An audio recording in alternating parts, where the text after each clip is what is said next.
Hello friends, आप सभी का वेलकम है हमारे यूट्यूब चैनल में। फ्रेंड्स, आज के इस वीडियो में हम बात करने वाले हैं एसएससी एमटीएस क्या है।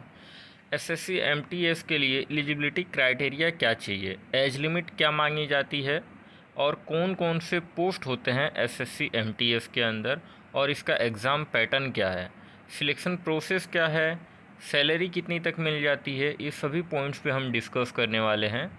तो इस वीडियो में पूरा एंड तक आप बने रहिए। अगर आप हमारे चैनल पर नए हैं तो चैनल को सब्सक्राइब कर दीजिए और साथ ही साथ बेल आइकन को भी क्लिक कर दीजिए कि मेरे वीडियोस की जो भी नोटिफिकेशन है वो आप तक मिलता रहे। तो चलिए स्टार्ट करते हैं। तो सबसे फर्स्ट हम बात कर लेते हैं कि एसएससी एमटीएस क्या है। तो एसएससी का जो फुल फॉर्म होता है वो स्टाफ सिलेक्शन कमीशन होता है। एमटीएस का जो फुल फॉर्म होता है वो मल्टीटास्किंग स्टाफ होता है। और एसएससी एमटीएस का जो एग्ज़ाम है ये नेशनल लेवल का एग्ज़ाम होता है और इसके अंदर नॉन टेक्निकल वाले जो पोस्ट हैं वो आपको देखने को मिलते हैं। अगर हम पोस्ट की बात करें कि कौन कौन से पोस्ट एसएससी एमटीएस में होते हैं, तो चौकीदार, सफाई वाला, चपरासी, दफ्तरी, जमादार, माली, इस तरीके के पोस्ट आपको देखने को मिलते हैं। तो नेक्स्ट बात कर लेते हैं एलिजिबिलिटी के बारे में। तो यहाँ पे एलिजिबिलिटी में बात करें तो क्वालिफ़िकेशन मांगा जाता है जो आपका 10th क्लास पास होना चाहिए। किसी भी बोर्ड से अगर आप हैं तो आप एलिजिबल होते हैं अप्लाई करने के लिए। एज लिमिट की बात करें तो मिनिमम 18 ईयर्स आपको देखने को मिलता है और मैक्सिमम किसी पोस्ट में आपको 25 ईयर्स देखने को मिलता है तो किसी पोस्ट में 27 ईयर्स देखने को मिलता है। एसएससी एमटीएस में बहुत से तरह के पोस्ट होते हैं तो इस तरीके का एज लिमिट आपको जनरल कैटेगरी के लिए देखने को मिलता है। एसएससी एमटीएस के अंदर आपको एक्स्ट्रा एज रिलैक्सेशन भी दिया जाता है। अगर आप ओबीसी कैटेगरी से बिलोंग करते हैं तो 3 इयर्स का, और अगर आप एससी और एसटी कैटेगरी से बिलोंग करते हैं तो 5 इयर्स का आपको एक्स्ट्रा एज रिलैक्सेशन दिया जाता है। नेक्स्ट बात कर लेते हैं एप्लीकेशन फ़ीस के बारे में। तो जनरल कैटेगरी, ओबीसी कैटेगरी और ईडब्ल्यूएस कैटेगरी के लिए 100 रुपीज़ एप्लीकेशन फ़ीस होता है।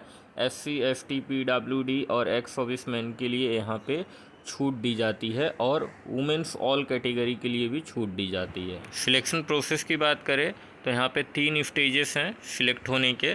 फर्स्ट आपका कंप्यूटर बेस्ड टेस्ट होता है जिसको शॉर्ट फॉर्म में सीबीटी भी कहा जाता है। फिजिकल स्टैंडर्ड टेस्ट होता है, फिजिकल इफिशिएंसी टेस्ट होता है और जो लास्ट प्रोसेस है ये आपका डॉक्यूमेंट वेरिफिकेशन होता है।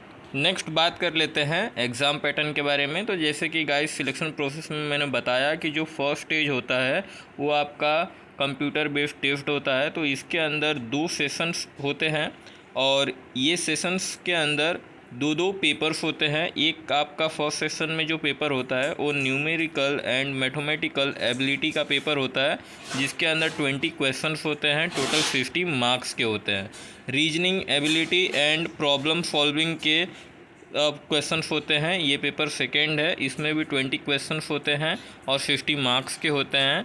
अगर हम ड्यूरेशन की बात करें तो 45 मिनट्स आपको टाइम ड्यूरेशन दिया जाता है सेशन फर्स्ट के लिए।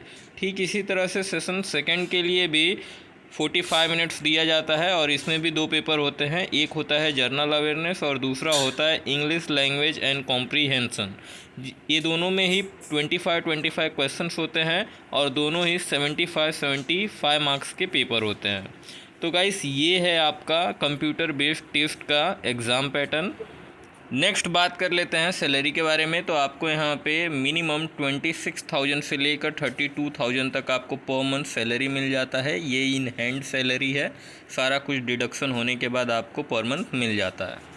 मैं उम्मीद करता हूँ कि दी गई जानकारी आपको पसंद आई होगी। अगर आपको दी गई जानकारी पसंद आई है तो वीडियो को लाइक कर दीजिए, चैनल को सब्सक्राइब कर दीजिए और साथ ही साथ बेल आइकन को भी क्लिक कर दीजिए कि मेरे वीडियोस की जो भी नोटिफिकेशन रहे वो आप तक मिलता रहे। अगर आपको इससे रिलेटेड कुछ भी डाउट है तो आप मुझे कमेंट में ज़रूर बताइए।